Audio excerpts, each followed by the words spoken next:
তুমি যদি রিস্ক না নাও, তুমি যদি স্কেল করার জন্য 10 জনকে ডেলিগেট না করো, তুমি যদি ইনভেস্টমেন্ট ইনভাইট না করো, তুমি যদি স্টেক ডাইলিউট না করো, you think that you are in your cocoon and you are doing well, আর সেটাতেই automatically things will happen. Doesn't happen that way. As people we need to break this loop. এটা একটা loop চলছে, and this loop is of a comfort loop, this loop is of safety, because the system, the human being system is looking for safety.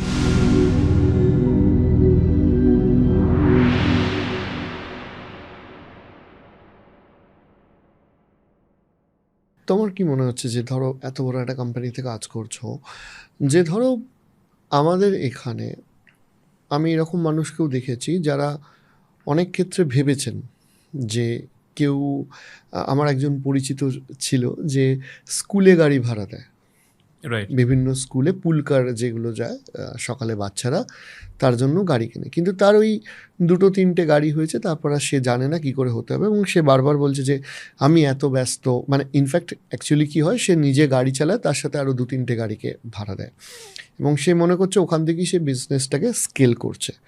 কিন্তু তোমার কি মনে হয় যে কোথায় আমরা ভারতীয়রা বা বিশেষ করে বাঙালিরা পিছিয়ে থাকছি, যে আমরা আমাদের কোনো বিজনেসকে বিগত 10 বছরে সেই অর্থে গ্লোবাল লেভেলে নিয়ে যেতে পারছি না? বা যে বাঙালি ছেলেটা আজকে তোমার এই পডকাস্টটা শুনছে, যার একটা খুব ছোট্ট মিষ্টির দোকান আছে, কিংবা খুব ছোট্ট একটা দোকান আছে, ছোট একটা ব্যবসা ইনস্টাগ্রাম মারফত সে কিছু সেল করে, সে ভাবছে যে আমি এটাকে গ্লোবাল লেভেলে নিয়ে যাব, একটা মাল্টি ন্যাশনাল কোম্পানিতে পরিণত করব, কোন কোন থট প্রসেসগুলো তাকে মাথায় রাখতে হবে? Great question Arijit. দেখো, প্রথম কথা যেটা আমি বলবো, this is true for Bengalis and also for across everyone in India, specially Bengalis. আমার মনে হয়, নিজে বাঙালি হয়ে বলছি, আই থিঙ্ক দেখো, anything which is self limiting is destructive. আমি আমার নিজেকেই আটকাই কিছু করার থেকে। কেন? Because we don't have the risk taking ability.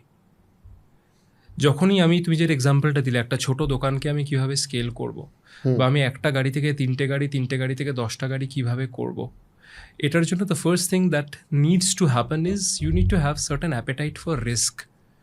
Risk taking ability is a function যেটা তোমাকে গ্রোথ দেবে, স্কেল দেবে। আর একটা হচ্ছে যেটা আমি তোমাকে ইনিশিয়ালি বলেছিলাম, it is very very applicable also for this, সেটা হচ্ছে যে এবিলিটি টু ডেলিগেট এফেক্টিভলি। তো তুমি যদি রিস্ক না নাও, তুমি যদি স্কেল করার জন্য 10 জনকে ডেলিগেট না করো, তুমি যদি ইনভেস্টমেন্ট ইনভাইট না করো, তুমি যদি স্টেক ডাইলিউট না করো, you think that you are in your cocoon and you are doing well, আর সেটাতেই automatically things will happen. Doesn't happen that way. আমার মনে হয় যেটা আমাদের মাইন্ডসেট তৈরি করতে হবে as individuals.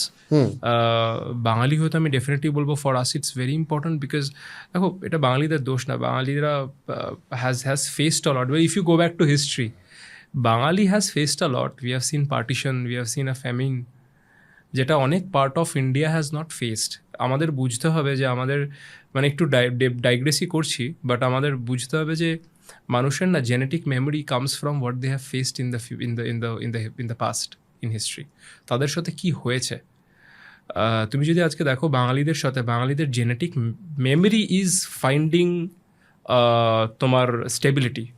The genetic memory is that আমি রিস্ক নেবো না, বেসিকটুকুনিতে আমি খুশি থাকার চেষ্টা করবো, because they have seen a huge famine in Bengal. আর যে our ancestors have seen partitions, ancestors have seen ওয়ার্স।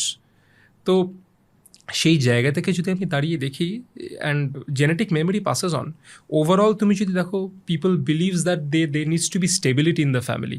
চাকরি করো, সুন্দর একটা চাকরি করলে তুমি স্টেবল, বেশি ভাবতে হবে না, কলকাতা থেকে বাইরেও যাওয়ার দরকার নেই, কলকাতাতে একটা চাকরি করো, সরকারি চাকরি হলে আলো ভালো, তার বাইরে করতে হবে না। And it is not a mistake, it is a mistake for in terms of ambition, but this has happened because of a reason.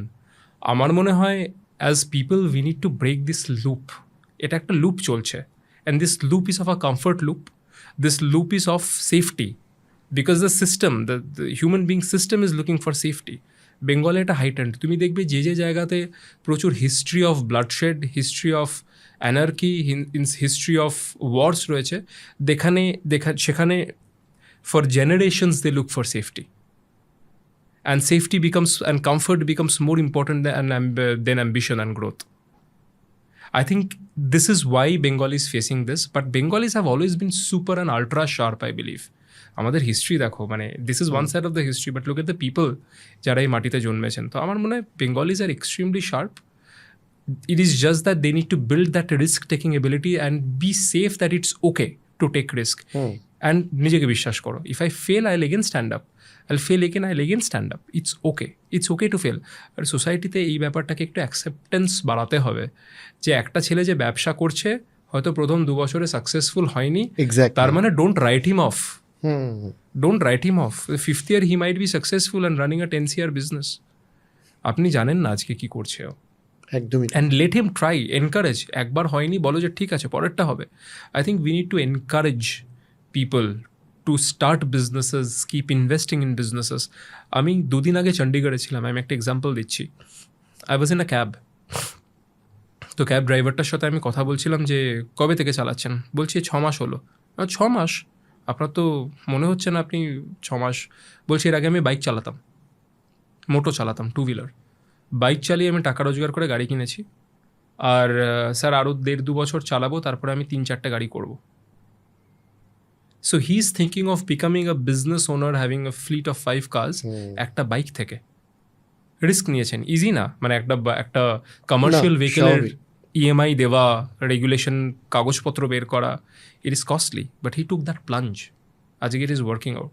তো আমার মনে হয় as Bengalis we need to ensure যে আমরা রিস্ক নিই, ক্যালকুলেটেড রিস্ক নিই। আমি বলছি না যে take mindless risk, calculated risk নেওয়ার উচিত। আর as a society we need to be more encouraging of people who are trying out, rather than telling এটা তো হবে না, you don't know, you have not done that.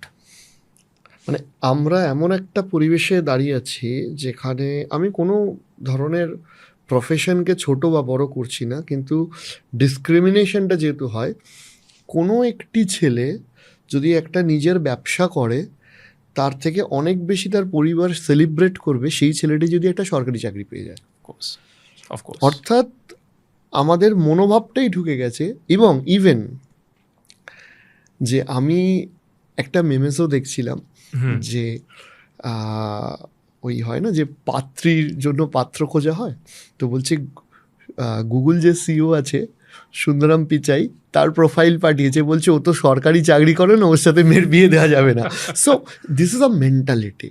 তো তুমি একটা গ্লোবাল লেভেলে অনেকগুলো মাল্টিন্যাশনাল কোম্পানিতে চাকরি করেছো। আমার মনে হয় যে জীবনে লাইফে প্রোগ্রেস করার ক্ষেত্রে বা এই যে থট প্রসেসটা আছে, যারা নিউ জেনারেশন, যারা হয়তো জবের ক্ষেত্রে এবার যাবে বা বিজনেস করবে, তোমার কি মনে হয় যে আমাদের সেই পুরনো অর্থোডক্স মেন্টালিটিতে কোথায় কোথায় চেঞ্জেস দরকার বাঙালির? দেখো, আমি এটার উপরে একটু টাচ করলাম, আর একটু ইলাবোরেট করি। একটা হচ্ছে, দেখো, তোমাকে যারা চাকরি করতে যাচ্ছে, আমি তাদের জন্য আগে বলি, যে অপরচুনিটিটা তুমি পাচ্ছ, understand that you are a chosen one. Because ভারতবর্ষে কিন্তু ডিমান্ড সাপ্লাই মিসম্যাচ রয়েছে চাকরিতে। আমাদের অনেকে এই ব্যাপারটা বুঝতে পারে না। আমাদের দেখো, ফর এক্সাম্পল গিগ ইকোনমি যেটা আমরা বলি, এত বড় কেন? বিকজ আমাদের দেশে 150 কোটি লোক। ফর্মাল সেক্টরে, প্রাইভেট কোম্পানিতে, গভর্নমেন্ট কোম্পানিতে এত চাকরি নেই যে সবাইকে চাকরি দেবে। So that is a gig economy is growing. লোকে ফুড ডেলিভারি করছে বা রাইড হেলিংয়ে গাড়ি চালাচ্ছে, which is growing this businesses as well. কিন্তু কেউ যদি একটা চাকরি পায়, তাকে এটা বুঝতে হবে যে ওই একটা চাকরি সিটের জন্য কিন্তু আরও 1000 জন ওয়েট করছে। So you are a chosen one. Firstly respect what you have got. এরকম বলো না যে পেলাম, পছন্দ হচ্ছে না, আর একটা খুঁজতে শুরু করি। শেখো, 6 মাস দাও, 1 বছর দাও, শেখো, লার্ন। আর দেখো, তোমার কাজটা পছন্দ নাই হতে পারে, but remember this, there are always smart people around you. Maybe that can be your manager, that can be your peer, that can be anybody around you, অন্য ডিপার্টমেন্টের কেউ। শেখো how a corporate culture works, how does systems work, how are processes set. এগুলো কিন্তু irrespective of যে তুমি কোন ডিপার্টমেন্টে কাজ করছো, তোমাকে এগুলো জানতে হবে to scale, to understand where opportunities আর, ট্রাই টু আন্ডারস্ট্যান্ড যে ডিসিশন মেকিং কীভাবে হচ্ছে, কে ডিসিশন নিচ্ছে, এই জিনিসগুলো শিখতে শুরু করো। So have a mindset of learning and also have a mindset of gratitude, যে তুমি এই অপরচুনিটিটা পেয়েছো, আরও 1000 জন পাইনি। আর যত আস্তে আস্তে তুমি একটা এই এই পিরামিডের উপরে উঠতে শুরু করবে থ্রু র্যাঙ্কস, থ্রু স্যালারি, তত কিন্তু অপরচুনিটিটা যত কমবে তত অ্যাপ্লিকেন্টসও বাড়বে। মানে তখন অপরচুনিটি আস্তে আস্তে কমবে, তুমি যত লিডারশিপের দিকে যাবে, কিন্তু তখন কিন্তু এই একটা সিটের জন্য আগে 1,000 জন ছিল, এখন 10,000, কালকে 1 লাখ, কালকে 10 লাখ লোক অ্যাপ্লাই করবে। So you need to be grateful, you need to own up where you are sitting and then learn and push your boundaries, যেটা আমরা আগে ডিসকাস করলাম, যে তোমার বাউন্ডারি যেটা তোমার কমফর্ট জোন, ওই বাউন্ডারিটাকে কীভাবে তুমি বড় করবে, তুমি কী কী জিনিস শিখবে। ফর এক্সাম্পল দেখো, this is the first time I am managing HR, government relationship and legal and finance. এর আগে আমি এটা করিনি। এর আগে আমি ডিরেক্টলি এদের সাথে কাজ করতাম as departments, but I have never manage them. This is something I am learning today. আমি এটাতেও আসতাম পরে। হ্যাঁ, I am still learning today. আমি আজকে শিখছি এগুলো, and I am loving it because it's pushing my boundaries. I am dealing with lawyers, I am dealing with policy makers, আর it's learning for me. So আমার মনে হয় যে mindset শেখার থাকা উচিত, and there should always be hunger in you, যে আমি গ্রো করবো irrespective of my scenario today, irrespective of what I am facing today, I will grow. Have faith in yourself and take risks. অনেক সময় লোকে, জানো তো, আমি দেখেছি একটা ভালো কোম্পানিতে, নামি কোম্পানিতে ধরো কেউ চাকরি পেলো, 2 বছর চাকরি করেছে, ভালো লাগছে না, ছাড়তে পারছে না ভয়েতে। পরের চাকরিটা কি মাল্টি ন্যাশনাল হবে? পরের চাকরিটা কি সুন্দর একটা কমফোর্টেবল হবে? অফিস থেকে পিক আপ ড্রপ দিচ্ছে, পাবো? Doesn't matter, go to a start up. তোমাকে একটা স্টার্ট আপ যা শেখাবে 1 বছরে কাজ করলে, কোনো ডেস্কে বসে মাল্টি ন্যাশনাল কোম্পানিতে তুমি শিখতে পারবে না। 1 বছরে 5x শিখে যাবে, তুমি 10x বেশি শিখে যাবে। তো those risks you have to take. তো আমি বলবো যে রিস্ক নাও, respect and be grateful to for what you have got, and be sincere to your job. ভালো করে শেখো, পছন্দ হোক না হোক, কোথাও গিয়ে you will find your way, and when you find your way, you start loving what you are doing, you have hit the jackpot. কারণ তুমি একবার যখন জেনে গেছো যে this is what I love to do, then it is not about the company anymore, it is about the work that you do. তুমি যে কাজটা করো সেটা তোমাকে যেখানে ফেলা হবে তুমি সেখানেই ভালো করবে, because you have crack the jackpot, you have crack the code. তো যতদিন সেটা না হচ্ছে, you have to learn many things. আর আরেকটা বিষয় হচ্ছে, কেউ যদি লিডারশিপে যাওয়ার জন্য এম করে, স্পেসিফিক্যালি চাকরির জন্য কর্পোরেটে, you have to know a lot of things. আমি শুধু আমার জিনিসটা জানি, there is a beautiful saying that you have to be jack of all trades and master of one. একটা জিনিসে তুমি মাস্টার হতেই পারো, but you have to be jack of all trades, তোমার সব জানতে হবে, else you can't be leadership. Somebody will always take you for a ride. So this is for working. For business, আমার মনে হয় যে start small, scale quickly, fail quickly and scale quickly. দেখো কি হয়, রিস্ক নিতে হবে, সোসাইটি কি বলছে ভেবে লাভ নেই। মানে I have a close friend যে কর্পোরেটে ছিল, and he wanted to start something of his own. His biggest worry was আমার ইনলস কি বলবে। I was like, what you have to lose? 10 বছর এক্সপিরিয়েন্স আছে তোমার কাছে, you go try it for 2 years, 3 years, doesn't work, 3 বছরের ডাল ভাতের পয়সা তো আছে, বলছে হ্যাঁ, যে 4th year you have your degree, you have your experience, you'll find a job. What is, if you are afraid, then God save others. আমার মনে হয় এই রিস্ক টেকিং, জানো তো, মানে চাকরিতে অনেক দিন চাকরি করলে না, রিস্ক টেকিং এবিলিটিটাও কমে, because you get comfortable with the chair, যে আমি একটা কাজ করছি, আমি তো স্যালারি পাবো।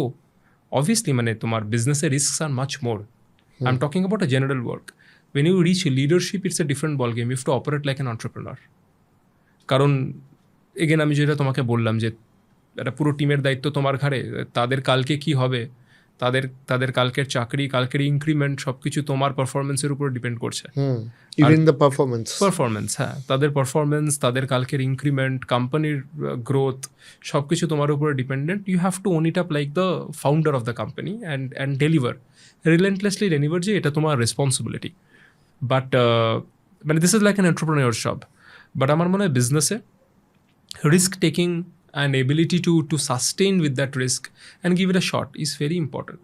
আর সোসাইটিকে একটু বুঝতে হবে যে যারা চেষ্টা করছে, এনকারেজ হবে না বলা খুব ইজি, কাঁধে একটা হাত রেখে হবে বললে একটা মানুষের জীবন চেঞ্জ হয়ে যেতে পারে। মানে আই উড এনকারেজ যে অ্যাটলিস্ট আমাদের শহরে বা আমাদের বেঙ্গলে বা ইন্ডিয়াতে, let's start encouraging business owners. যখন ল্যারি পেজ গ্যারেজে বসে গুগল বানিয়েছিলেন, তখন যদি সবাই এসে বলতো গুগল এবার সার্চ ইঞ্জিন হয় নাকি, এসব জিনিস যদি বলতেন তাহলে হয়তো আজকে গুগল থাকতো না। হুম কিন্তু যেহেতু western countries and I want to say this out very very very openly, western কান্ট্রিজে failures are not looked as failures, they looked as badge of honours. তুমি যদি একটা স্টার্ট আপ বানিয়ে ফেল করো, it is a badge of honour for you. একদমই তাই। আর তুমি যদি কোনোদিন রিয়েলাইজ করো যে আমি দুটো স্টার্ট আপ বানানোর চেষ্টা করেছি, আই ফেল্ড, তুমি যদি একটা কোম্পানিতে গিয়ে বলো আমি একটা চাকরি চাই এখন, they look that experience and really value you. ছেলেটা দুবার চেষ্টা করেছে, হয়নি, let him hire, because he knows যে things not to be done, কি করবো না সেটাও জানে। হ্যাঁ so this is celebrated and is a badge of honour western কান্ট্রিজে। এখানে উই লুক ডাউন আপন, এখানে উল্টো হবে। এখানে উল্টো হবে। এখানে তার বন্ধু বান্ধবরা পিছনে হাসবে, তার আত্মীয়রা হাসবে, এবং তার হয়তো বাড়িতেও কথা শোনাবে। সব ফ্যামিলিতে না, বেশিরভাগ। হ্যাঁ দেখো, আমি জেনারেলাইজ করবো না, আমি বলবো যে there are lot of companies in India which are specially startups, তারা কিন্তু এরকমভাবে হায়ার করে, আমি না, দেখি। আমি এখানে বাড়ির পরিবেশে হ্যাঁ হ্যাঁ, বাট একটা grassroot level it's very different, কারণ লোকে বোঝে না। But a lot of people যারা নিজেরা চেষ্টা করে ফেল করেছে, আই হ্যাভ সিন দ্যাট ইন্ডিয়াতে আস্তে আস্তে কিন্তু ধরো ব্যাঙ্গালোরে, বোম্বেতে the culture is changing, culture change হচ্ছে। because lot of new age companies are actually hiring these people because again they know what not to do. চেষ্টা করেছে, হয়নি, it's okay, but he knows, he tried with all his heart. That is what matters. আমার মনে হয় এটাকে identify করা উচিত, আর যত এটা আইডেন্টিফাই করা হবে, লোকে যত জানতে পারবে, তোমার পডকাস্টের মাধ্যমে আমার মনে হয় লোকে অনেক জানতে পারবে যে এটা কিন্তু it's not about being negative, যে কালকে তোমার যদি এটা সাকসেসফুল না হয়, you can still apply to a good company and get a good role because you have tried. So একটা গ্রাসরুট লেভেল আমি জানি প্রবলেম ফেস করতে হয়, অনেকেই করে। আমি কিছুদিন আগে তো আমরা শুনছিলাম যে that story about Aman Gupta boat, যে how his wife supported him when he was struggling up to 40। হ্যাঁ, আজকে উনি সাকসেসফুল হয়ে গেছেন বলে people are celebrating, but the hard work behind it কেউ দেখতে পাচ্ছে না। যদি না হতেন, একদমই তাই।